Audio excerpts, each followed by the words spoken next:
सुप्रभात बच्चों। मैं आज मुखलाल संस्कृत उपशास्त्री महाविद्यालय बंधु छपरा भोजपुर से ऑनलाइन क्लास के माध्यम से आप सबों को हिंदी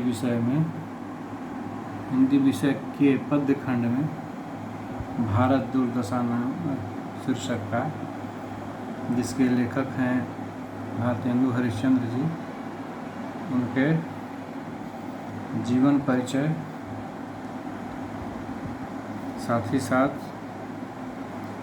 जीवन परिचय के साथ साथ साहित्यिक परिचय भी आप लोग को देने जा रहा हूँ आज के क्लास में। कल भारत दुर्दशा जो है पाठ है उसके बारे में बताया जाएगा। आज सबसे पहले हम लोग जीवन परिचय जाने भारतेंदु हरिश्चंद्र जी का, उसके बाद उनका साहित्यिक परिचय जानेंगे। तो भारतेंदु हरिश्चंद्र जी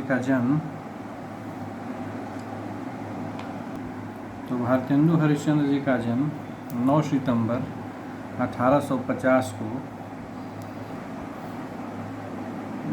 उत्तर प्रदेश राज्य के वाराणसी में हुआ था तथा उनका देहांत 6 जनवरी 1885 को उत्तर प्रदेश राज्य के वाराणसी में ही हुआ था।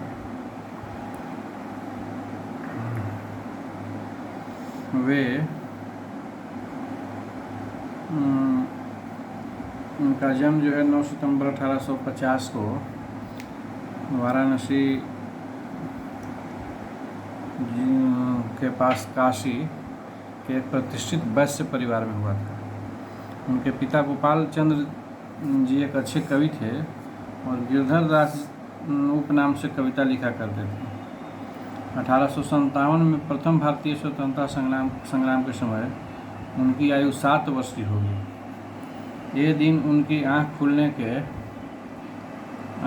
के थे। भारतेंदु का कृतित्व साक्ष्य है कि उनकी एक आँखें एक बार खुली तो बंद नहीं हुई। उनके पूर्वज अंग्रेज भक्त थे, उनकी ही कृपा से वे धनवान हुए थे। हरिश्चंद्र जी 5 वर्ष के थे तो माता की मृत्यु और 10 वर्ष के थे तो पिता की मृत्यु हो गई। इस प्रकार बचपन में ही माता पिता के सुख से वे वंचित हो गए।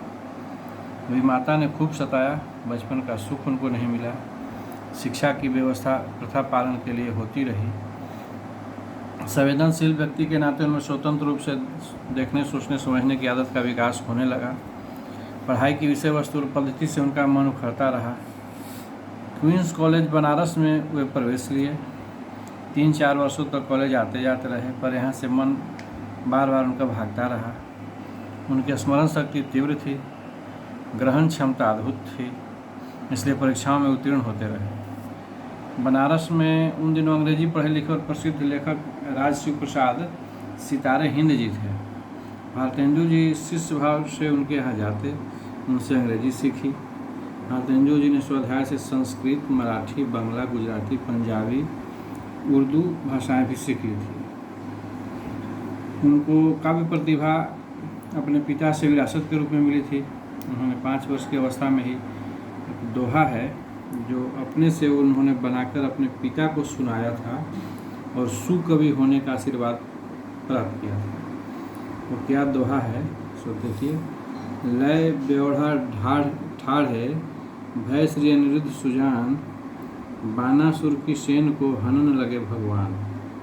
ये वो 5 वर्ष के रूप में अपने से बना के पिताजी को अपने सुनाए थे। धन के अत्यधिक व्यय से भारतेंदु जी ऋणी बन गए और दुश्चिंताओं के कारण उनका शरीर शिथिल हो गया। परिणाम स्वरूप 1885 में अल्प आयु में ही मृत्यु ने उन्हें ग्रस लिया। वे आधुनिक हिंदी साहित्य के पितामह कहे जाते हैं। वे हिंदी में आधुनिकता के पहले रचनाकार थे। इनका आप साहित्यिक परिचय लिखिए।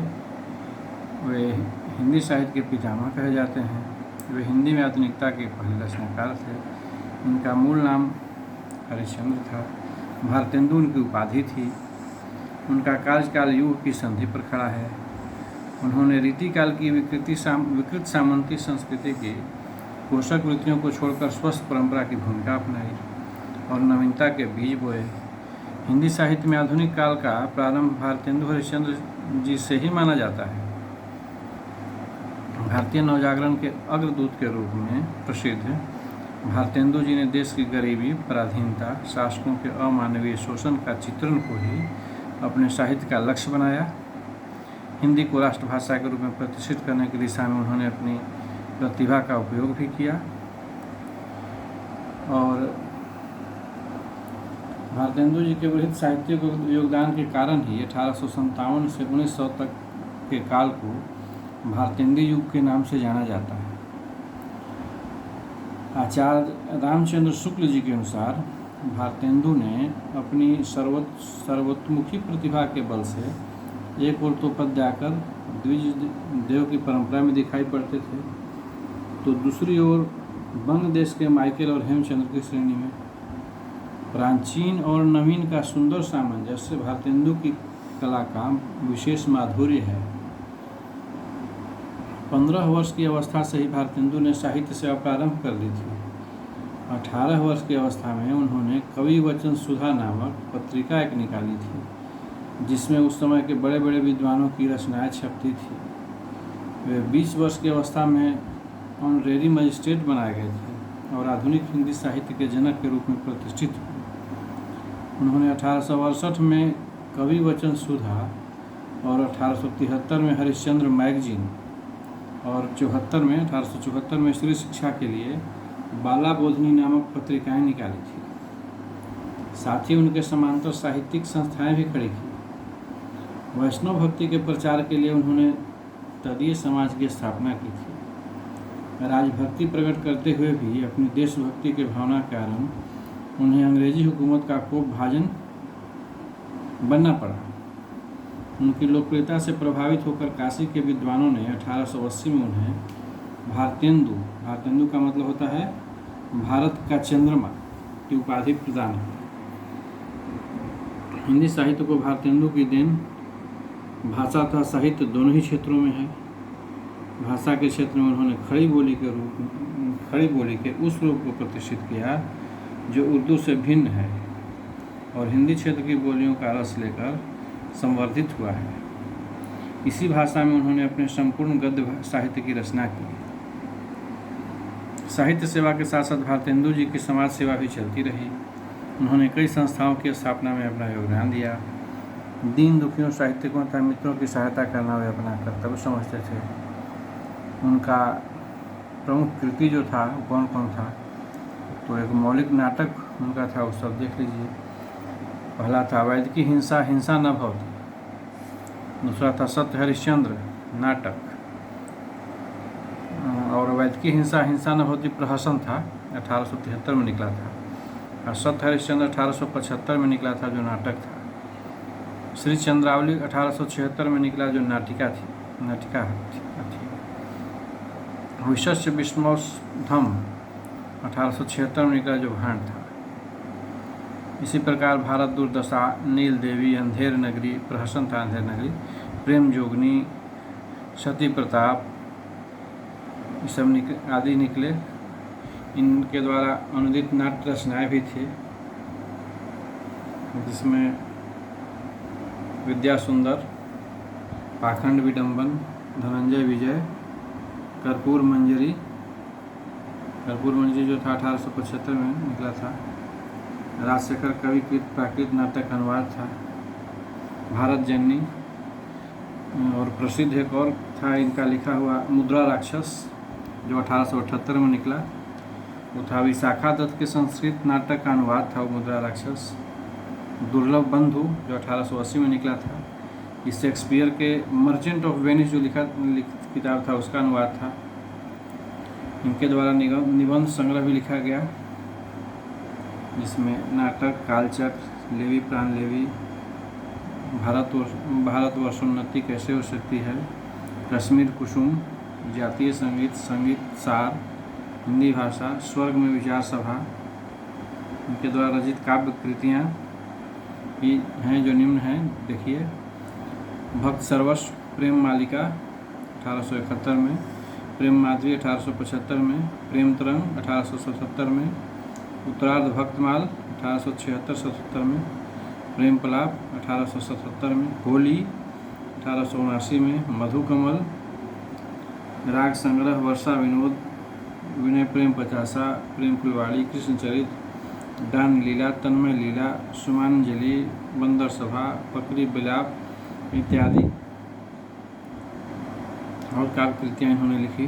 कहानी इनका था अद्भुत अपूर्व स्वप्न, इनका यात्रा वृत्तांत था, लिखा हुआ सरयू पार की यात्रा और लखनऊ। इनके द्वारा आत्मकथा भी लिखा गया था, उसका नाम था एक कहानी, कुछ आप बीती कुछ जग बीती। उपन्यास भी लिखे थे 2 गो, एक था पूर्ण प्रकाश, दूसरा था चंद्र प्रभा। का जो भाषा था, भारतेंदु के समय में राजकाज और संभ्रांत वर्ग की भाषा पारसी थी। वहीं अंग्रेज का वर्चस्व भी बढ़ता जा रहा था। साहित्य में ब्रज भाषा का बोलबाला था। फारसी के प्रभाव वाली उर्दू भी चलन में आ गई थी। ऐसे समय में भारतेंदु जी ने लोकसभाओं और फारसी के मुक्त उर्दू के आधार पर खड़ी बोली का विकास किया। आज जो हम हिंदी लिखते बोलते हैं भारतेंदु जी की ही देन है। यही कारण है कि उन्हें आधुनिक हिंदी का जनक माना जाता है। केवल भाषा ही नहीं, साहित्य में भी उन्होंने नवीन आधुनिक चेतना का समावेश किया और साहित्य को जन से जोड़ा। उनके गद्य भारतेंदु जी की रचना धर्मिता में दोहरापन दिखता है। कविता जहाँ वे ब्रज भाषा में लिखते रहे, वहीं उन्होंने बाकी विधाओं में सफल हाथ खड़ी बोली में आजमाया। सही मायने में कहें तो भारतेंदु जी आधुनिक खड़ी बोली गद्य के उन्नायक हैं और इनकी काव्य की भाषा प्रधानतः ब्रज भाषा है। उन्होंने ब्रज भाषा के अपरिचित शब्दों को छोड़कर उसके परिकृष्ट रूप को अपनाया। उनकी भाषा में जहाँ तहाँ उर्दू और अंग्रेजी के प्रचलित शब्द भी आते हैं। उनकी गद्य की भाषा सरल और व्यवहारिक है। मुहावरों का प्रयोग कुशलतापूर्वक हुआ है। इनके काव्य में कई शैलियों के दर्शन होते हैं, जैसे भक्ति के पदों में भावनात्मक शैली, समाज सुधार की रचनाओं में व्यंग्यात्मक शैली, देश प्रेम की कविताओं में उद्बोधन शैली, श्रृंगारी कविताओं में रीतिकालीन रसपूर्ण अलंकार शैली। भारतेंदु जी ने लगभग सभी रसों में कविता की है। श्रृंगार और शांत रसों की प्रधानता है इनमें। श्रृंगार के दोनों पक्षों का भारतेंदु जी ने सुंदर वर्णन किया है। उनके काव्य में हास्य रस की भी उत्कृष्ट योजना मिलती है और इन्होंने अपने समय प्रचलित प्राय सभी छंदों को भी अपनाया है। उन्होंने केवल हिंदी के ही नहीं उर्दू, संस्कृत, बांग्ला भाषा के छंदों को भी स्थान दिया है और सारे छंदों का कजली, ठुमरी, लावणी, मल्हार, चैती आदि लोक छंदों को भी व्यवहार मिला है। और अलंकारों का प्रयोग भारतेंदु जी काव्य में सहज रूप से हुआ है।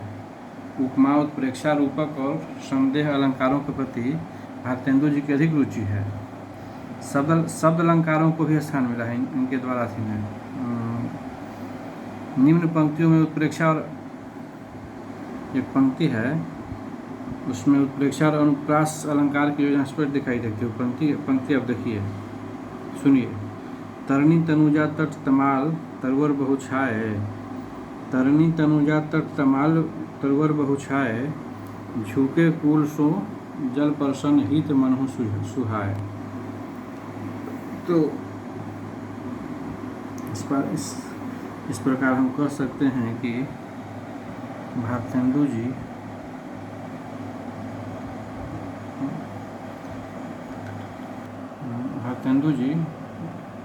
बहुमुखी प्रतिभा के धनी थे और उनका हिंदी पत्रकारिता, नाटक और काव्य के क्षेत्र में उनका बहुमूल्य योगदान रहा। तो इनके बारे में आज हम लोग इनका जीवन परिचय और साहित्यिक परिचय जाने। आज के क्लास में बस इतना ही। शेष अब अगले क्लास में इनके द्वारा रचित पद जो है पदपाठ भारत दुर्दशा, इसके बारे में जानकारी दी जाएगी। तब तक के लिए शुभ दिन।